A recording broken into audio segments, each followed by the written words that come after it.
નમસ્કાર સ્પર્ધાર્થી મિત્રો, સ્વાગત છે આપનું આજના લેક્ચરમાં। તો આજે આપણે મહાજનપદો વિશે અભ્યાસ કરવાના છીએ। ભૂગોળના જે 3 પ્રકરણો આપણે ભણાવવાના હતા આ વીકમાં તે પૂર્ણ થઈ ગયા છે અને આ હિસ્ટ્રીના 3 લેક્ચરને રવિવારે રિવિઝન ટાઈમ તે શરૂ કરી આજનો આ લેક્ચર। જીસીઆરટી ના કયા કયા પ્રકરણો આમાં લીધેલ તે જોઈ લઈએ। ધોરણ 6નો પાઠ 4 ભારતની પ્રારંભિક રાજવ્યવસ્થા ને હિસ્ટ્રી ધોરણ 11નો પાઠ 6 મહાજનપદોનો આમાં સમાવેશ કરેલ છે। તો જોઈએ કે ઋગ્વેદિક કાલીન કે વૈદિક કાળમાં રાજવ્યવસ્થાનું સ્વરૂપ કબીલાઈ શાસન વ્યવસ્થા જેવું હતું। પ્રાચીન રાજકીય વ્યવસ્થા વિશે વેદ, મહાકાવ્યો અને બૌદ્ધ ગ્રંથોમાંથી માહિતી મળે છે। તો આપણે જે રાજવ્યવસ્થા હતી પ્રાચીન એના મુખ્ય સ્ત્રોતો છે તો એમાં વેદ, મહાકાવ્યો અને બૌદ્ધ ગ્રંથોનો સમાવેશ થાય છે। કબીલાઈ શાસન વ્યવસ્થાના વડાને રાજન્ય અને સમુદાયને વીસ કહેવામાં આવતો હતો। તો મહત્વનું છે, જે વડો હોય તેને રાજન્ય અને જે સમુદાય આખા લોકોનું બનેલું હોય તેને વીસ કહેવામાં આવતું હતું। સભા અને સમિતિ જેવી રાજકીય સંસ્થાઓ હતી। હવે જનપદનો સામાન્ય અર્થ તમને કહું તો જન એટલે જ્યારે આ ગ્રામ્ય વ્યવસ્થામાંથી લોકો શહેર તરફ વળ્યા ત્યારે ત્યાં જન એટલે માણસો, તો લોકો ત્યાં જવા માંડ્યા।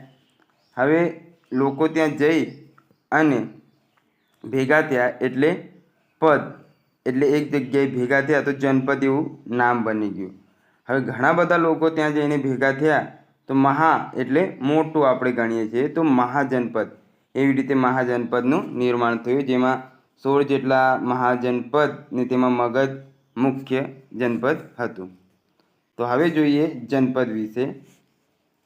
તો જનપદ એટલે માણસોના વસવાટનું ક્ષેત્ર કે એક સ્થાન।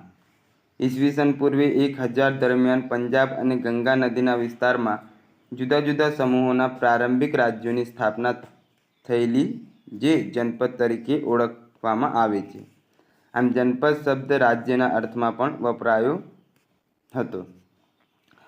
તો ઈસવીસન પૂર્વે 1000 આપણે જોઈએ તો તમને યાદ આવવું જોઈએ કે ઈસવીસન પૂર્વે 1500 થી 1000 દરમિયાન ઋગ્વેદની રચના થઈ હતી ને ત્યારબાદ આપણે જોઈએ તો 1000 થી 600 સમય દરમિયાન આપણે યજુર્વેદ, સામવેદ ને અથર્વવેદની રચના થઈ હતી।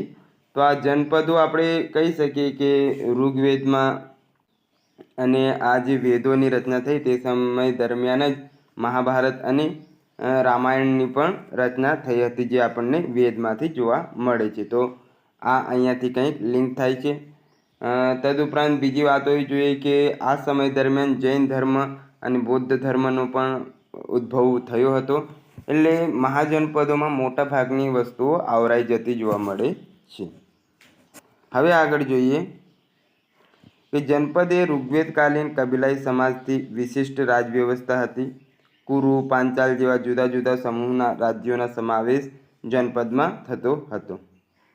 પુરાતત્વવિદો દ્વારા જનપદોની કેટલીક વસાહતોનું ખોદકામ કરવામાં આવ્યું છે, જેમ કે દિલ્હીનો જૂનો કિલ્લો, ઉત્તર પ્રદેશના મેરઠ નજીક હસ્તિનાપુર। પરંતુ આ જનપદોના જે મકાનો હતા તે લાકડાના બનેલા હતા, એટલે લાકડાના મોટા ભાગના અવશેષો આપણને અત્યાર સુધી મળી નહીં શકે, પરંતુ ક્યાંક ક્યાંક એમની જે ઘરની દિવાલો ને બધું હતું તે હાલમાં પણ ઉપસ્થિત છે। તો જોઈએ આગળ, જનપદના સમયગાળામાં નગર વ્યવસ્થા કાસ્ટ આધારિત એટલે લાકડા આધારિત હોવાથી તે સમયના અવશેષો ખૂબ જ ઓછા પ્રમાણમાં મળ્યા છે। એટલે લાકડા હોય તો સડી ગયા હોય અથવા માટી બની ગયા હોય તે આપણને સામાન્ય ખ્યાલ છે। ફક્ત અલ્હાબાદ પાસે કૌશાંબી કિલ્લાની ઈંટની બનેલી દિવાલ મળી આવી છે, જેનું નિર્માણ અંદાજે 2500 વર્ષ પહેલાં થયું હોવું જોઈએ। 2500 વર્ષ એટલે ઈસવીસન પૂર્વે 600-500નો સમયગાળો આપણે ગણી શકીએ હાલના સમયની કમ્પેરિઝન કરીએ તો। આગળનો ટોપિક છે મહાજનપદ। તો ઈસવીસન પૂર્વે 7મી સદીના અંતમાં ઉત્તર ભારતમાં મુખ્ય નિયંત્રક સત્તાના અભાવના કારણે સમગ્ર ઉત્તર ભારત વિવિધ નાના મોટા જનપદ એટલે રાજ્યોમાં વિભાજિત થઈ ગયું હતું। કેટલાક જનપદ ખૂબ મહત્વપૂર્ણ બનતા તે મહાજનપદ તરીકે ઓળખાવા લાગ્યા. ઈસવીસન પૂર્વે 6ઠી સદીની આસપાસ ભારતમાં 16 જેટલા મહાજનપદો અસ્તિત્વમાં હતા, જેની માહિતી પાલી ભાષામાં લખાયેલ બૌદ્ધ ગ્રંથ અંગુત્તર નિકાયમાંથી મળે છે. તો આ અતિ મહત્વનો અહીંયાથી મુદ્દો આપણી જોડે આવે છે કે 16 જેટલા મહાજનપદ હતા. પાલી ભાષામાં જે બૌદ્ધ ગ્રંથ અંગુત્તર નિકાય છે તેમાંથી માહિતી મળે છે. તો પ્રશ્ન બની શકે કે કયા ગ્રંથમાંથી? તો અંગુત્તર નિકાય કયા ધર્મનો ગ્રંથ હતો? બૌદ્ધ ધર્મનો. ને કેટલા મહાજનપદ હતા? તો 16. આ 16 મહાજનપદ નીચે મુજબ નકશામાં દર્શાવેલ છે. તો આપણે જોઈ લઈએ કે એ 16 મહાજનમાં કોનો કોનો સમાવેશ થાય છે. તો એક તો તે કંબોજ, બીજું ગાંધાર, ત્રીજું પાંચાલ, ચોથું કુરુ, પાંચમું મત્સ્ય, છઠ્ઠું સુરસેન, સાતમું ચેદી, આઠમું કોસલ, નવમું મલ્લ, 10મું વજ્જી, 11મું કાશી, 12મું મગધ, 13મું અંગ, 14મું અસ્મક, 15મું અવંતી અને 16મું એ દેખાતું નહીં પણ હશે. ચાલ 16મું એ કંઈક હશે, તે અહીંયા આપણને હાલ મળ્યું નહીં, પરંતુ આટલા કંઈક 16 જેટલા મહાજનપદો હતા. ત્યારબાદ તે મહાજનપદો 16 હતા, તેમની રાજધાની એકવાર જોઈ લેવી. તો અંગની રાજધાની ચંપા માલિની હતી. બીજું તો આપણે આ કામનું નહીં એટલે નહીં જોતા. મગધની ગિરિવજ્ર રાજગૃહ હતી. કાશીની વારાણસી હતી. અસ્મકની પેઠણ પૌડન્ય હતી. કૌશલની શ્રાવસ્તી, અયોધ્યા અને કુવાસતી આ 3 રહી હતી. વજ્જીની મિથિલા વૈશાલી હતી. વત્સની કૌશાંબી હતી. અવંતીની ઉજ્જૈની અથવા માહિષ્મતી કહેવામાં આવે તે હતી. ચેતીની સુક્તિમતી શક્તિ હતી. ગાંધારની તક્ષશિલા હતી. કંબોજની લાજપુર હતી. મલ્લની કુશીનારા પાવા હતી.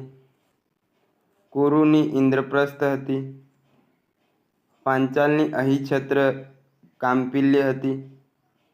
મત્સ્યની વિરાટનગર હતી અને સુરસેનની મથુરા હતી. તો આ કંઈક જે મહાજનપદો હતા તેમની રાજધાનીઓ હતી.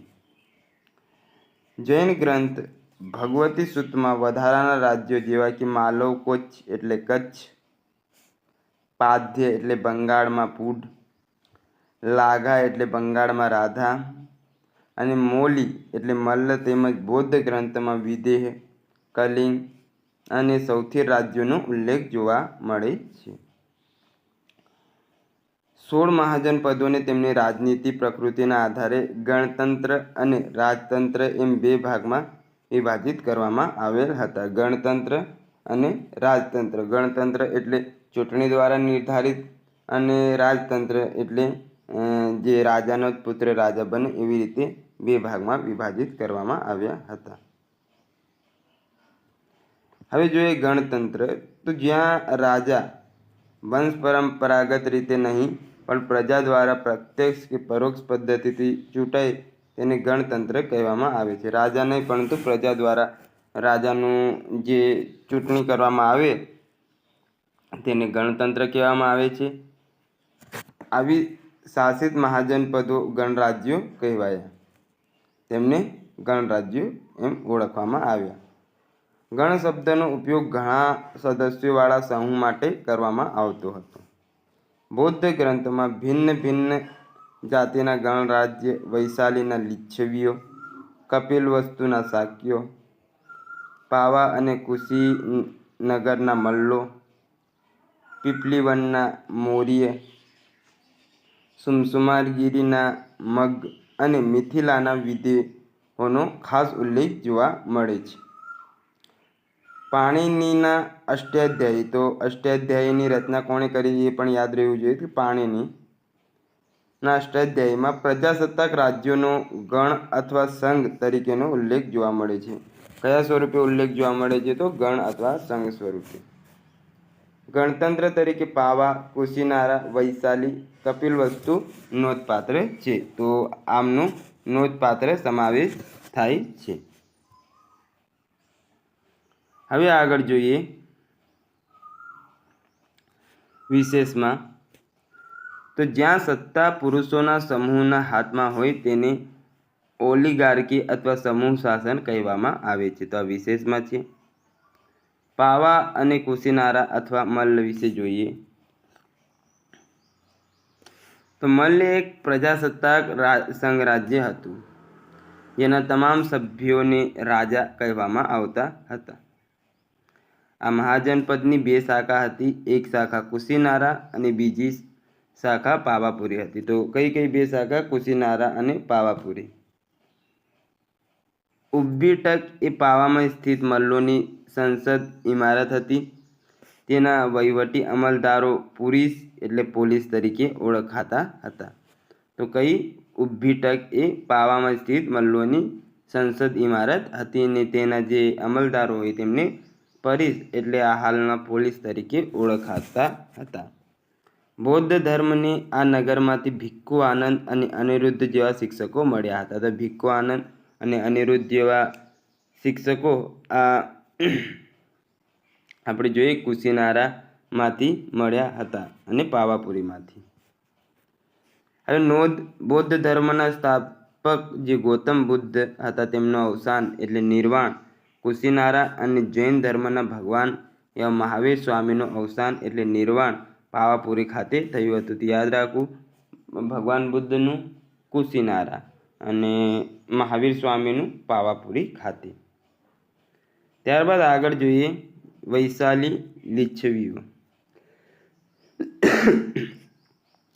તો લીચ્છવીઓના સરદાર ચેટક હતા, જેમને ચેટક તરીકે પણ ઓળખવામાં આવતા હતા. તેમના નેતૃત્વ હેઠળ 9 મલ્લ ગણરાજ્યો અને કાશી એટલે કૌશલ્યના 18 ગણરાજ્યોએ મળીને ખૂબ જ શક્તિશાળી ગણરાજ્ય બનાવ્યું હતું. લીચ્છવીઓનું પાટનગર વૈશાલી હતું. તો લીચ્છવીઓનું પાટનગર કયું હતું? તો તે હતું વૈશાલી. ત્યારબાદ આ ગણરાજ્યની ઓળખ બિહારના આધુનિક વૈશાલી જિલ્લાના બસાડ નામના ગામથી થાય છે.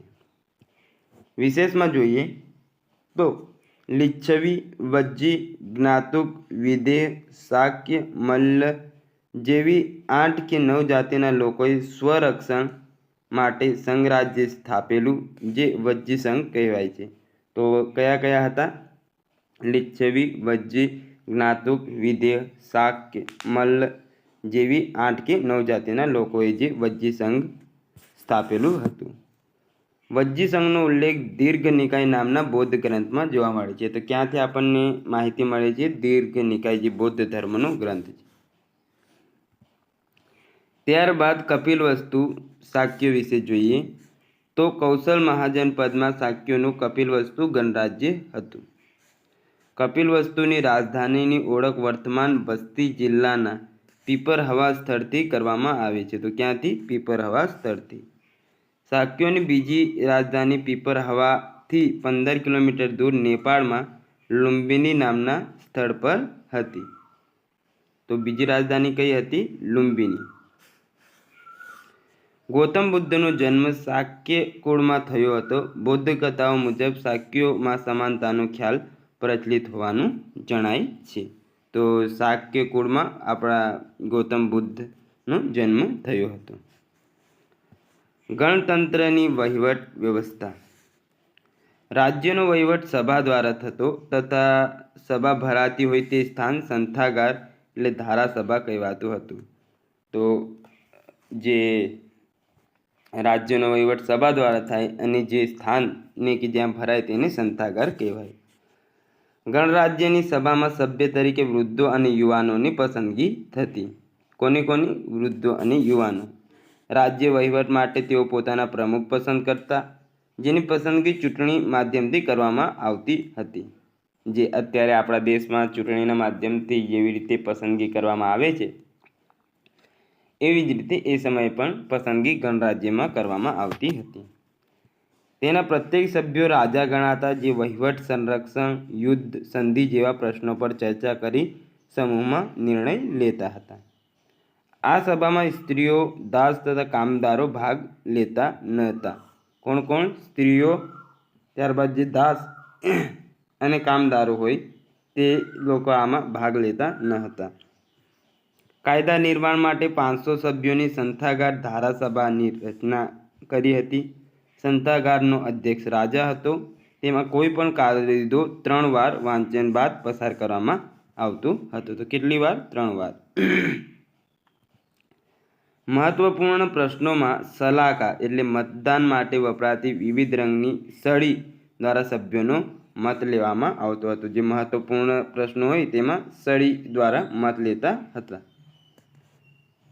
ગણરાજ્યમાં તમામ કામકાજ ગણસભામાં રજૂ થઈને સર્વાનુમતે પસાર થતા, તેમજ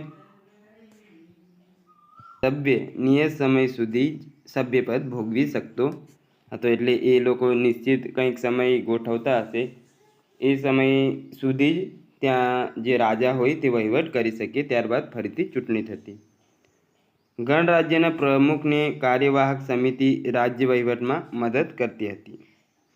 આ સંઘમાં તમામ નાગરિકોને રાજ્ય શાસન સમાન અધિકાર હતો. શાસનમાં તમામ નાગરિકો હતા એમને સમાન અધિકાર આપવામાં આવતો હતો. સરકારના દૈનિક કાર્યોના સંચાલન માટે 8 કે 9 સભ્યોની કારોબારી અસ્તિત્વમાં હતી. જ્યારે 8 સભ્યોની કારોબારી ન્યાય તથા 9 સભ્યોની કારોબારી વિદેશ નીતિ સંભાળતી. 8 સભ્યોની જે કારોબારી હતી તે ન્યાયનું કામ કરતી અને 9 સભ્યોની જે કારોબારી હતી તે વિદેશ નીતિ સંભાળતી હતી. આ નગરની નૃત્યાંગના ગણિકા આમ્રપાલીએ તેમનું આમ્રવન બુદ્ધના ચરણે ધર્યું હતું. જે નૃત્યાંગના હતી તેમ આમ્રપાલી, તેમનું જે આમ્ર એટલે કેરીઓનું કદાચ વન હશે તે બુદ્ધના ચરણે ધર્યું હતું. વિશેષમાં જોઈએ તો સ્પાર્ટા, એથેન્સ, રોમ, ગ્રીસ વગેરેના નગર રાજ્યોનું જે રીતે લોકશાહી રાજ્યો તરીકે વિવરણ કરવામાં આવ્યું છે, તે જ રીતે પ્રાચીન ભારતના ગણરાજ્યોને પણ લોકશાહી રાજ્યો તરીકે દર્શાવી શકાય છે.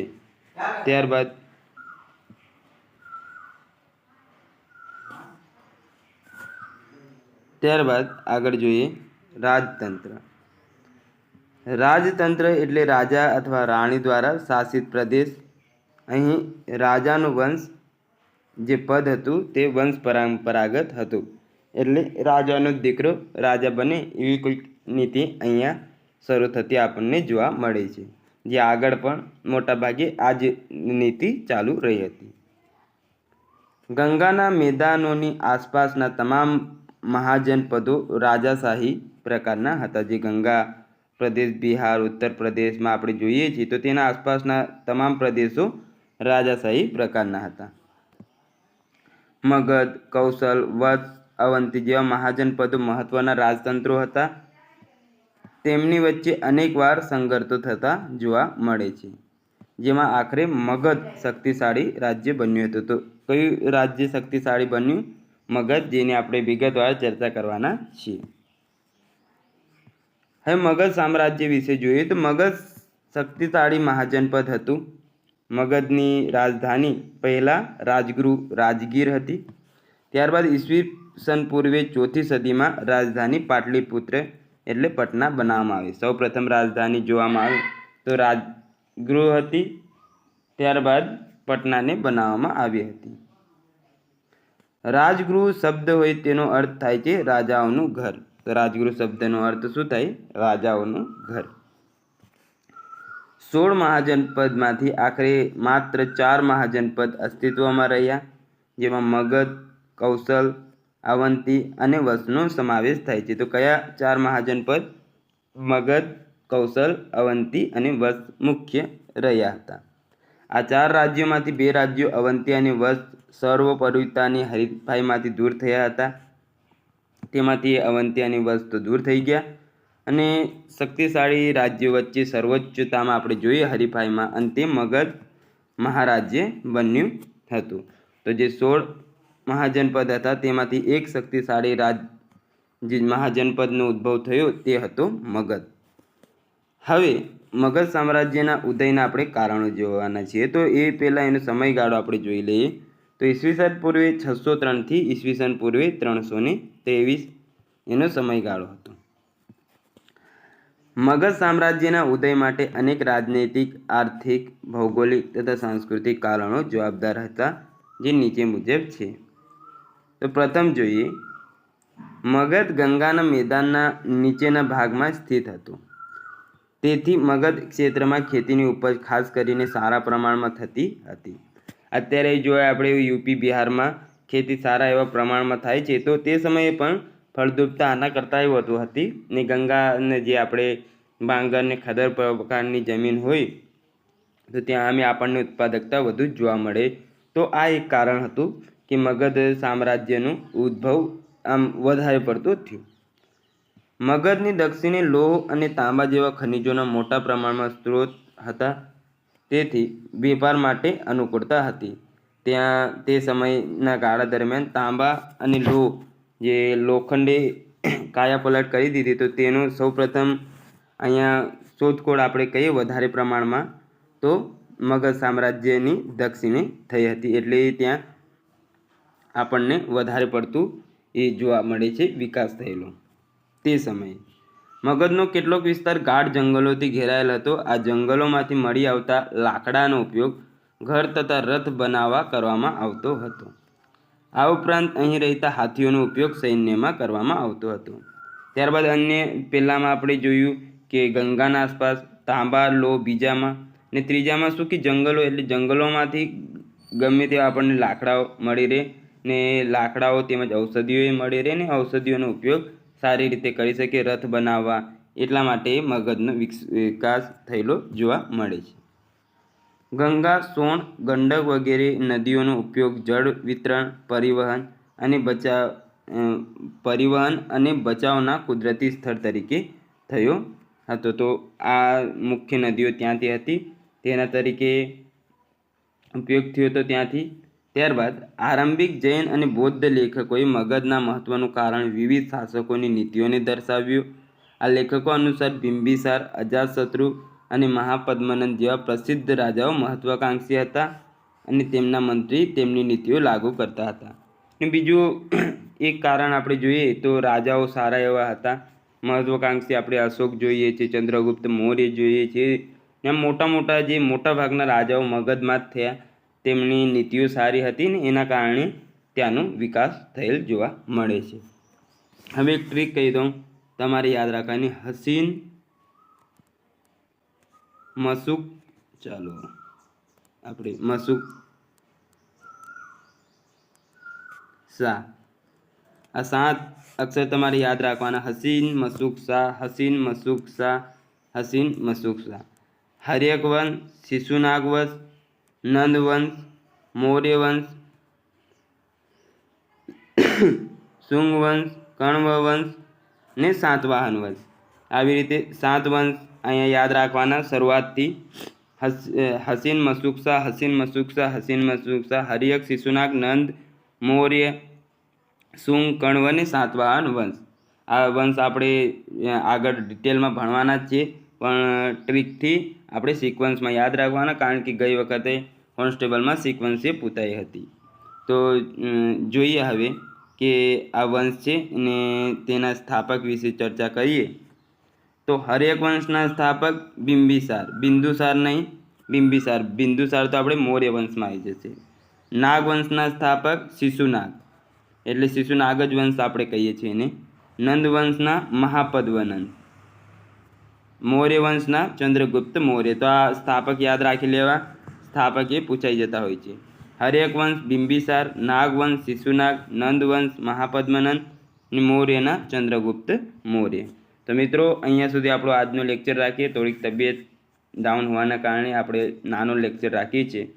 આવતીકાલે યુનાની આક્રમણને અહીંયાનું જે બાકી રહ્યું તે જોઈ લઈશું અને આ વીકમાં આપણે મૌર્ય વંશે શરૂ કરી દઈશું ને અડધું પૂરું કરી દઈશું. મળીએ નવા લેક્ચરમાં. ત્યાં સુધી રિવિઝન ખાસ કરતા રહો અને જોડાયેલા રહો.